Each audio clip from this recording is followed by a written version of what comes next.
The stage lights of Good Morning America gleamed like sunrise over glass, warm but blinding, spilling across the polished floor and the smiling faces of the live audience. Mark Wahlberg adjusted his cufflinks as a production assistant counted down from 5. He'd been on this show dozens of times, but something in his gut told him today was different. The set felt too bright, the air too tight, the questions too rehearsed.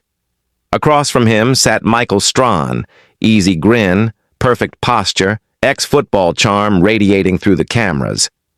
"We're back with the one and only Mark Wahlberg," Michael announced, voice booming with practiced enthusiasm. "You know him from The Fighter, Ted, and his new film, Conviction. Mark, good to see you, brother." "Good to see you too, man," Mark replied, his Boston accent warm but clipped. He smiled for the crowd, giving a little wave as applause rippled across the set. Michael leaned forward. "You've been busy, you're producing, acting, managing your fitness brand. You've even been vocal about faith and family lately. You've said Hollywood's losing its soul. That's a bold take. What do you mean by that?" Mark chuckled, rubbing his hands together. "It's not bold if it's true, Mike. You know, I've been in this business 30 years. I've seen the change. It used to be about telling stories that meant something. Stories that connected to people, gave them hope, made them laugh.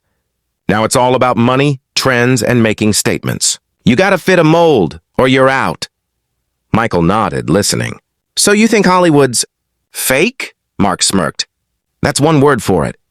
People act like they're changing the world, but half of them can't even look a regular guy in the eye without pretending they're better than him." The audience murmured, some clapping lightly. Michael glanced at his cue cards, then back at Mark with a grin that didn't quite reach his eyes.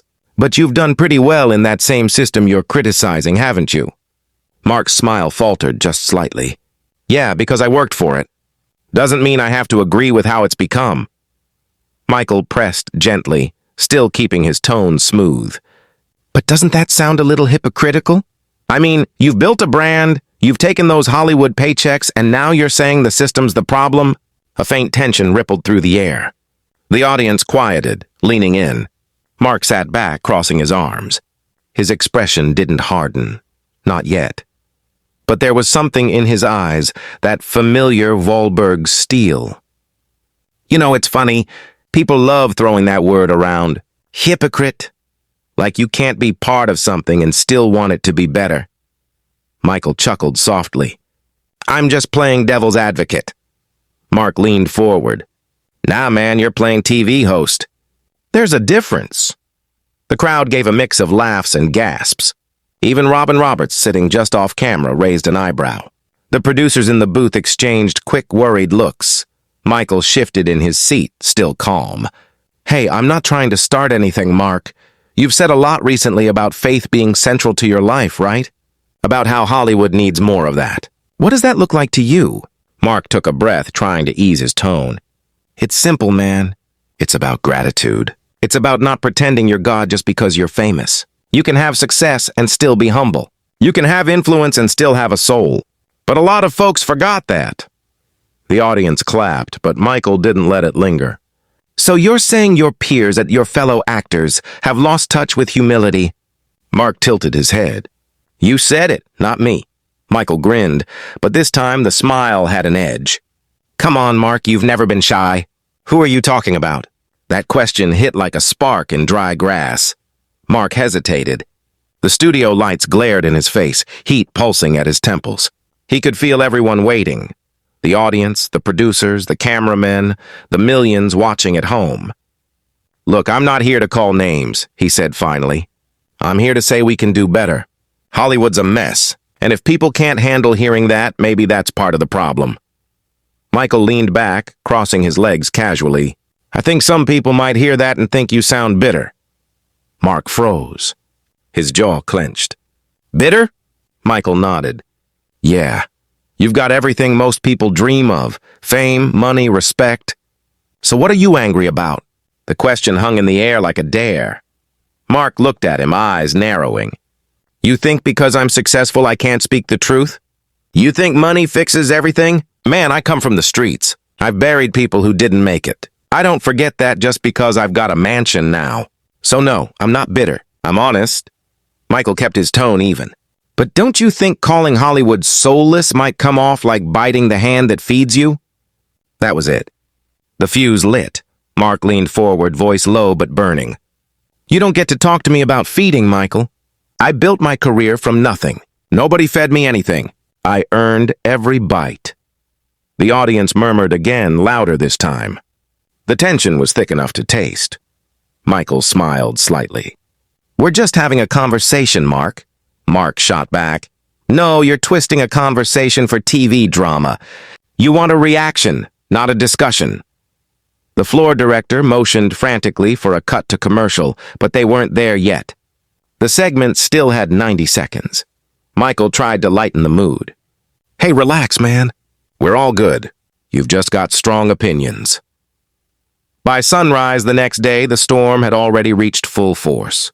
The clip of Mark Wahlberg walking off Good Morning America had been replayed across every network, dissected by pundits, memed by fans, and debated by critics who couldn't decide whether he was a hero or a hothead. On social media, Wahlberg Meltdown and Strahan Showdown were trending side by side. One camp called him a man finally speaking truth to Hollywood nonsense. The other called him a fragile millionaire who can't handle questions. In a Manhattan hotel overlooking Central Park, Mark stood by the window, phone buzzing relentlessly on the nightstand. He hadn't answered a single call yet. His assistant, Kyle, sat slumped on the couch, scrolling through his phone. You've seen this, right? He asked, turning the screen toward him. Mark glanced at it. A clip of himself slamming his palm on the table, face tight with anger, walking out mid-interview. Mark Wahlberg loses it live, read the headline, with a freeze frame of his glare at Michael Strahan. He sighed, rubbing his temples. They make it sound like I threw a chair or something. Kyle laughed awkwardly. To be fair, the table slam was dramatic.